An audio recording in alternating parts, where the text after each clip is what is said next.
പരിശുദ്ധാത്മാവേ എന്നിൽ വന്നു നിറയണമേ. പരിശുദ്ധാത്മാവേ കൃപ ചൊരിയണമേ. പരിശുദ്ധാത്മാവേ ശക്തി പകരണമേ. പരിശുദ്ധാത്മാവേ കൃപ ചൊരിയണമേ. പരിശുദ്ധാത്മാവേ ശക്തി പകരണമേ. പരിശുദ്ധ പരമദിവ്യകാരുണ്യ നാഥനായ ഈശോയ്ക്ക് ആരാധനയും സ്തുതിയും പുകഴ്ചയും ഉണ്ടായിരിക്കട്ടെ. നിത്യസ്തുതിക്ക് യോഗ്യനായ പരിശുദ്ധ പരമദിവ്യകാരുണ്യ നാഥനായ ഈശോയ്ക്ക് ആരാധനയും സ്തുതിയും പുകഴ്ചയും ഉണ്ടായിരിക്കട്ടെ. സ്നേഹമായി കാരുണ്യമായി നമ്മുടെ കൂടെ വസിക്കുന്ന പരിശുദ്ധ പരമദിവ്യകാരുണ്യ നാഥനായ ഈശോയ്ക്ക് ആരാധനയും സ്തുതിയും പുകഴ്ചയും ഉണ്ടായിരിക്കട്ടെ. സ്നേഹനാഥനായ ഈശോയെ, ഈ 3 മണി സമയത്ത് അങ്ങയുടെ കരുണയെ ധ്യാനിച്ചുകൊണ്ട് ഞങ്ങൾ ഈ നിമിഷം അങ്ങയുടെ മുമ്പിലായിരിക്കുന്നു. കാൽവരിയിൽ ഞങ്ങളെ ഓരോരുത്തരെയും വീണ്ടെടുക്കുവാനും ഞങ്ങൾക്ക് രക്ഷ നൽകുവാനുമായി അങ്ങ് സഹിച്ച പീഡകളെ ധ്യാനിച്ചുകൊണ്ട് അങ്ങയുടെ സ്നേഹത്തിൻ്റെയും കാരുണ്യത്തിൻ്റെയും ആഴം ഞങ്ങൾ തിരിച്ചറിയുന്നു. ഈ മണിക്കൂറിൽ ഈശോയെ അങ്ങ് വാഗ്ദാനം ചെയ്ത എല്ലാ കൃപകളും അനുഗ്രഹങ്ങളും ഞങ്ങളുടെ ജീവിതത്തിലേക്ക് നൽകണമേ. നിന്റെ കരുണയിൽ പൂർണ്ണമായി ആശ്രയം വെച്ചുകൊണ്ട് ഞങ്ങൾ ഒന്നു ചേർന്ന് പ്രാർത്ഥിക്കുന്നു. ഈശോയുടെ തിരുഹൃദയത്തിൽ നിന്ന് ഞങ്ങൾക്ക് കാരുണ്യ സ്രോതസ്സായി ഒഴുകിയിറങ്ങിയ തിരുരക്തമേ, തിരുജലമേ, ഞങ്ങൾ അങ്ങിൽ ശരണപ്പെടുന്നു. ഈശോയുടെ തിരുഹൃദയത്തിൽ നിന്ന് ഞങ്ങൾക്ക് കാരുണ്യ സ്രോതസ്സായി ഒഴുകിയിറങ്ങിയ തിരുരക്തമേ, തിരുജലമേ, ഞങ്ങൾ അങ്ങിൽ ശരണപ്പെടുന്നു. ഈശോയുടെ തിരുഹൃദയത്തിൽ നിന്ന് ഞങ്ങൾക്ക് കാരുണ്യ സ്രോതസ്സായി ഒഴുകിയിറങ്ങിയ തിരുരക്തമേ, തിരുജലമേ, ഞങ്ങൾ അങ്ങിൽ ശരണപ്പെടുന്നു. ഈശോയിൽ പ്രിയപ്പെട്ടവരെ, ദിവ്യകാരുണ്യനാഥന്റെ സന്നിധിയിലായിരുന്നു കൊണ്ട് കർത്താവിൻ്റെ കരുണയെ ധ്യാനിക്കുന്ന ഈ കൃപയുടെ സമയം 145-ാം സങ്കീർത്തനം നമ്മോട് പറയുന്നത് കർത്താവ് വാഗ്ദാനങ്ങളിൽ വിശ്വസ്തനാണ് എന്ന്. 145-ാം സങ്കീർത്തനത്തിലുടനീളം നമ്മൾ കാണുന്നത് കർത്താവിൻ്റെ ആ ഒരു വലിയ ശ്രേഷ്ഠതയും കർത്താവിൻ്റെ അസവിശേഷതകളെക്കുറിച്ച് വർണ്ണിക്കുകയാണ്. 145-ാം സങ്കീർത്തനം അതിൻ്റെ 8ഉം 9ഉം തിരുവചനം ഇപ്രകാരം പറയുന്നു: കർത്താവ് കൃപാലുവും കരുണാമയനും ക്ഷമാശീലനും സ്നേഹസമ്പന്നനുമാണ്. കർത്താവ് എല്ലാവർക്കും നല്ലവനാണ്. തൻ്റെ സർവ്വ സൃഷ്ടികളുടെ മേൽ അവിടുന്ന് കരുണ ചൊരിയുന്നു. ദൈവത്തെക്കുറിച്ചുള്ള ആ ആട്രിബ്യൂട്ട്സ് അല്ലെങ്കിൽ ദൈവത്തിൻ്റെ സവിശേഷതകൾ വളരെ കൃത്യമായിട്ടും സങ്കീർത്തകൻ എടുത്തു പറയുകയാണ്. അതിൽ കൂടെ തന്നെ പറയുന്ന കാര്യം കൃപാലുവാണ്, കരുണാനിധിയാണ്, സ്നേഹനിധിയാണ്. അതിൽ കൂടെ പറയുന്ന കാര്യമാണ് വാഗ്ദാനങ്ങളിൽ വിശ്വസ്തനാണ്. ദൈവം അരുളി ചെയ്യുന്ന ഓരോ കാര്യങ്ങൾ, അതായത് ദൈവം നിറവേറ്റി തരും എന്ന് വാഗ്ദാനം ചെയ്യിക്കുന്ന ഓരോ കാര്യങ്ങളും കൃത്യമായിട്ടും നമ്മുടെ ജീവിതങ്ങളിൽ സംഭവിക്കും.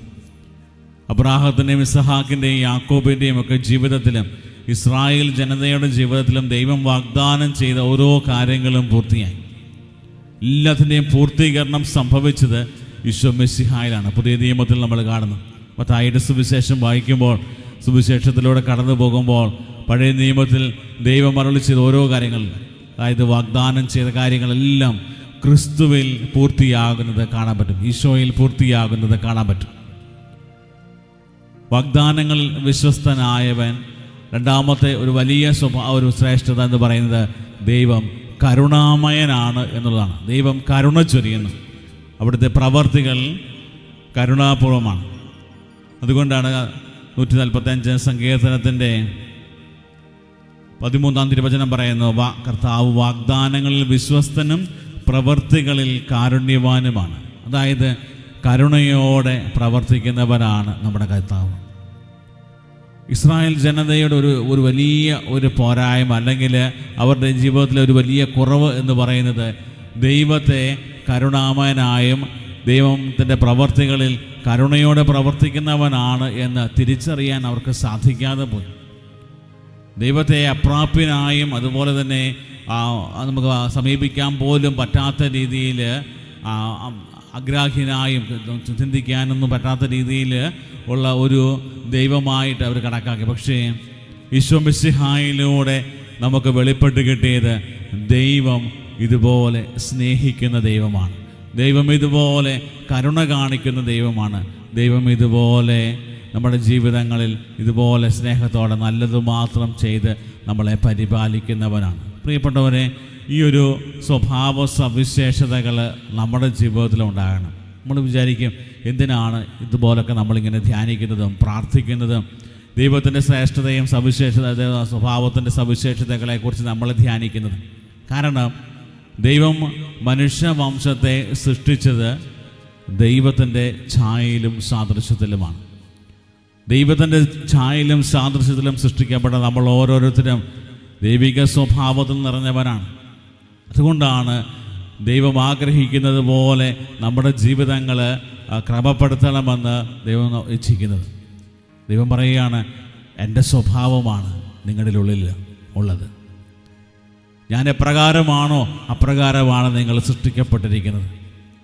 പ്രിയപ്പെട്ടവരെ, ഈ ഒരു വലിയ ദൈവിക സ്വഭാവത്താൽ സൃഷ്ടിക്കപ്പെട്ട നമ്മുടെ ജീവിതത്തിലും ദൈവികമായ ഈ ഗുണങ്ങൾ നമ്മൾ കണ്ടെത്താറുണ്ടോ? നമ്മളെ നോക്കിയിട്ട് ആളുകൾ പറയാറുണ്ടോ, നമ്മൾ സ്നേഹനിധിയാണ്, കാരുണ്യപൂർവ്വം പ്രവർത്തിക്കുന്നവനാണ് എന്ന്, സ്നേഹസമ്പന്നനാണ്, ക്ഷമാശീലനാണ്? നമ്മളെ നോക്കി ആരെങ്കിലും പറയാറുണ്ടോ? അങ്ങനെ പറയത്തക്ക രീതിയിൽ നമ്മുടെ ജീവിതത്തെ മാറ്റിയെടുക്കുക എന്നത് നമ്മുടെ ഒരു വലിയ ഉത്തരവാദിത്തമാണ്, നമ്മുടെ ഒരു കടമയാണ്. കാരണം അത് ദൈവികമായി നമ്മുടെ സൃഷ്ടിയുടെ ആരംഭത്തിൽ ദൈവം നമുക്ക് തന്നിരിക്കുന്ന ഈ കഴിവുകൾ ഏറ്റവും മനോഹരമായിട്ട് ഉപയോഗിക്കാനായിട്ട് വിളിക്കപ്പെട്ടിരിക്കുന്നവരാണ് നമ്മൾ ഓരോരുത്തരും. അതുകൊണ്ടാണ് ലൂക്കായുടെ സുവിശേഷത്തിൽ നമ്മൾ കാണുന്നത്, എൻ്റെ സ്വർഗസ്ഥനായ പിതാവ് കരുണയുള്ളവനായിരിക്കുന്നത് പോലെ നിങ്ങളും കരുണയുള്ളവരായിരിക്കുമെൻ. നിങ്ങളുടെ പിതാവ് കരുണയുള്ളവനായിരിക്കുന്നത് പോലെ നിങ്ങളും കരുണയുള്ളവരായിരിക്കുമെൻ. ഇത് പറയാൻ കാരണം ദൈവിക സ്വഭാവം നമ്മുടെയൊക്കെ ജീവിതത്തിൽ ഉള്ളിൽ കുടികൊള്ളുന്നത് കൊണ്ടാണ്. അതുകൊണ്ടാണ് ഇതുപോലെ ആയിത്തീരണം, ഇങ്ങനെ ആയിത്തീരണം. ഈ പൂർണ്ണതയിലേക്ക് വിളിക്കപ്പെട്ടവരാണ് നമ്മളെന്ന് നമ്മളെ ഓർമ്മിപ്പിക്കുകയാണ്. പ്രിയപ്പെട്ടവരെ, ഇന്ന് ഈ കരുണയുടെ തിരുമണിക്കൂറിൽ കർത്താവിൻ്റെ സന്നിധിയിലായിരുന്നു കൊണ്ട് കർത്താവിൻ്റെ സ്നേഹവും കരുണയും ഒക്കെ ധ്യാനിക്കുമ്പോൾ നമ്മുടെയൊക്കെ ജീവിതങ്ങളെയും ഇതനുസരിച്ച് നമ്മുടെയൊക്കെ വിളിക്കനുസരിച്ച് മാറ്റിയെടുക്കുവാനായിട്ടുള്ളൊരു പരിശ്രമം നമുക്ക് നടത്താം. വചനം നമ്മളെ പറഞ്ഞു വെക്കുന്നൊരു കാര്യമുണ്ട്, നമ്മൾ കൊടുക്കുന്ന നമ്മൾ മറ്റുള്ളവർക്ക് കൊടുക്കുന്ന അളവ് കൊണ്ട് തന്നെ നമുക്ക് അളത കിട്ടും. സ്നേഹിക്കാൻ നമുക്ക് പറ്റുന്നുണ്ടോ? ക്ഷമിക്കാൻ സാധിക്കുന്നുണ്ടോ? സൗമ്യമായിട്ടൊക്കെ നമ്മുടെ ജീവിത സാഹചര്യങ്ങളിൽ നമുക്ക് പെരുമാറാൻ പറ്റുന്നുണ്ടോ? എല്ലായ്പ്പോഴും പറ്റിയില്ലെന്ന് വരും, പക്ഷേ അതാണ് നമ്മുടെ ഏറ്റവും മുമ്പിലുള്ള ഏറ്റവും വലിയ ഒരു ലക്ഷ്യം. ആ ലക്ഷ്യത്തിലേക്ക് എത്തിച്ചേരുവാനായിട്ട് കഠിനമായ പരിശ്രമം, ഒരാത്മീയമായ യുദ്ധത്തിലായിരിക്കണമെന്നുള്ളതും വചനം നമ്മളെ പഠിപ്പിക്കുന്നൊരു കാര്യമാണ്. പ്രിയപ്പെട്ടവരെ, നമുക്ക് പ്രത്യേകം പ്രാർത്ഥിക്കാം. ദൈവികമായ ഈ ഗുണങ്ങൾ, നമ്മുടെ പുണ്യങ്ങൾ നമ്മുടെ ജീവിതത്തിൽ നിറയുവാനും കരുണയോടെ നമ്മുടെ ചുറ്റുമുള്ളവരെ കാണുവാനും, പ്രത്യേകിച്ച് കുടുംബജീവിതത്തിലും അതുപോലെ വ്യക്തിബന്ധങ്ങളിലുമൊക്കെ സ്നേഹവും കരുണയുമൊക്കെ നമ്മുടെയൊക്കെ മുഖമുദ്രകളായിട്ട് മാറുവാനായിട്ട് നമുക്ക് പ്രയത്നിക്കാം. ആദിമസഭയിൽ ക്രിസ്തു ശിഷ്യന്മാർ പരസ്പരം അവർ തിരിച്ചറിയപ്പെട്ടിരുന്നത് അവർ പരസ്പരമുള്ള സ്നേഹം കണ്ടിട്ടാണ്. നമ്മൾ പരസ്പരമുള്ള നമ്മുടെ സ്നേഹം കണ്ടിട്ട് ആളുകൾക്ക് പറയാൻ പറ്റുമോ, ഇവനൊരു ക്രിസ്ത്യാനിയാണ്, ക്രിസ്തുവിൽ വിശ്വസിക്കുന്നവനാണ്, ക്രിസ്തീയത ഇവൻ്റെ ഉള്ളിലുണ്ട്, ഇവനിൽ കാണുമ്പോൾ തന്നെ ഒരു ക്രിസ്തീയത നമുക്ക് മനസ്സിലാകുന്നു, ക്രിസ്തുവിൻ്റെ സ്വഭാവം കാണാൻ പറ്റും എന്ന് നമ്മളെ നോക്കി മറ്റുള്ളവർക്ക് പറയാൻ പറ്റുന്നുണ്ടോ? അതാണ് ഏറ്റവും വലിയ ഒരു സുവിശേഷ പ്രഘോഷണം. നമ്മുടെ ജീവിതം കൊണ്ട് കർത്താവിനെ പ്രഘോഷിക്കുക എന്ന് പറഞ്ഞാൽ നമ്മുടെ ജീവിതം മറ്റുള്ളവർക്ക് ക്രിസ്തുവിനെ കാണിച്ചു കൊടുക്കുന്ന ജീവിതമായിട്ട് മാറണം. ക്രിസ്തു സ്നേഹിച്ചതുപോലെ സ്നേഹിക്കുന്നൊരു വ്യക്തിയാണ് ഞാനെന്ന്, ക്രിസ്തു ക്ഷമിച്ചതുപോലെ ക്ഷമിക്കുന്ന ഒരു വ്യക്തിയാണ് ഞാനെന്ന് ലോകത്തെ കാണിച്ചു കൊടുക്കുന്നതാണ് യഥാർത്ഥ സുവിശേഷ പ്രഘോഷണം. പ്രിയപ്പെട്ടവരെ, അതിനു വേണ്ട ആ ഒരു വലിയ കൃപയും അഭിഷേകവും ഒക്കെ നമുക്ക് ലഭിക്കാൻ വേണ്ടി നമുക്ക് ആഗ്രഹിച്ച് പ്രാർത്ഥിക്കാം. ഒത്തിരിയേറെ കുറവുകളും പോരായ്മകളും ബലഹീനതകളും ഒക്കെ നമ്മുടെ ജീവിതത്തിലുണ്ട്. ഇതൊക്കെയാണെങ്കിലും ഒത്തിരിയേറെ വീഴ്ചകളുണ്ട്. പൗലോസ് പറയുന്നത് പോലെ നമ്മൾ ആഗ്രഹിക്കുന്ന നന്മ പലപ്പോഴും നമുക്ക് ചെയ്യാൻ പറ്റിയില്ലെന്ന് വരും. പലപ്പോഴും ആഗ്രഹിക്കാത്ത തിന്മ നമ്മളെ ഭരണം നടത്തുന്ന അനുഭവമൊക്കെ നമ്മുടെ ജീവിതത്തിലുണ്ടാകും. പക്ഷേ അതിൽ തളർന്നു പോകാതെ, പ്രത്യാശയില്ലാത്തവരെ പോലെ നിരാശയിലേക്ക് പോകാതെ, കൂടുതൽ ദൈവത്തിൽ ആശ്രയിച്ചുകൊണ്ട്, ദൈവത്തിൻ്റെ കരുണയിൽ ആശ്രയം വെച്ചുകൊണ്ട് മുന്നോട്ട് പോകാൻ വേണ്ടി നമുക്ക് ആഗ്രഹിച്ച് പ്രാർത്ഥിക്കാം. നമ്മുടെ എല്ലാ പ്രാർത്ഥനകളും നിയോഗങ്ങളും കർത്താവിൻ്റെ കരങ്ങളിലേക്ക് സമർപ്പിക്കാം. ലോകം മുഴുവനെയും കർത്താവിൻ്റെ കരുണയിൽ സമർപ്പിച്ചുകൊണ്ട് നമ്മൾ പ്രാർത്ഥിക്കുന്ന സമയമാണ്. നിരവധി ആളുകൾ പ്രാർത്ഥനാ സഹായം ചോദിച്ചവരുണ്ട്. ഒത്തിരിയേറെ തടസ്സങ്ങളിലൂടെ കടന്നു പോകുന്നവർ, രോഗത്തിൻ്റെ അവസ്ഥകളിലൂടെ കടന്നു പോകുന്നവർ, കടബാധ്യതകളും സാമ്പത്തിക വരുമാന മാർഗങ്ങളൊക്കെ മുടങ്ങിപ്പോയവരെയൊക്കെ പ്രത്യേകം സമർപ്പിച്ച് പ്രാർത്ഥിക്കാം. എല്ലാറ്റിനും ഉപരിയായി കർത്താവിൻ്റെ സ്നേഹവും കരുണയും ഒക്കെ തിരിച്ചറിയുന്നവരായി, അവരെ കർത്താവിനെ നാഥനും രക്ഷകനുമായി ഏറ്റുപറയുന്ന ഒരു വലിയ സ്വഭാവം നമ്മളിൽ നിറയുവാനായിട്ട് നമുക്ക് ആഗ്രഹിച്ച് പ്രാർത്ഥിക്കാം. ദീപികാരുനാഥൻ്റെ ആശീർവാദം സ്വീകരിക്കുവാനായിട്ട് ഒരുങ്ങുന്ന സമയം ലോകം മുഴുവനെയും ഒരിക്കൽ കൂടി കർത്താവിൻ്റെ കരുണയിലേക്ക് സമർപ്പിക്കാം. കർത്താവിനെ അറിയാതെ പോകുന്ന നിരവധി ആളുകളുണ്ട്.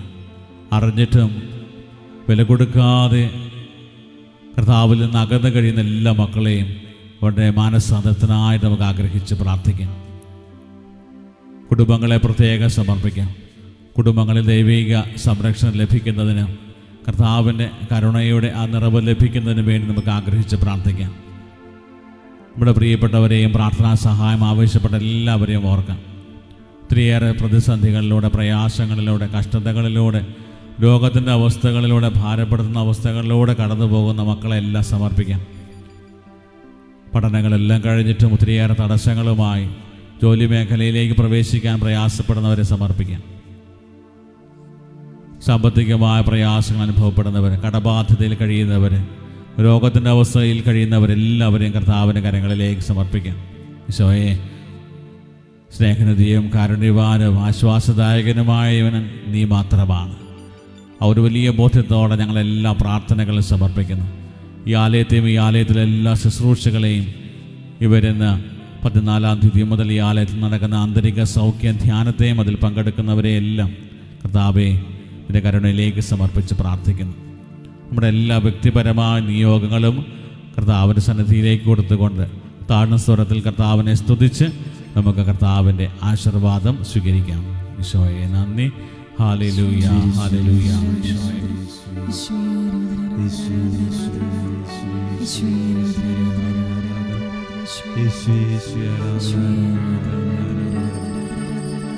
പരിശുദ്ധ പരമമാ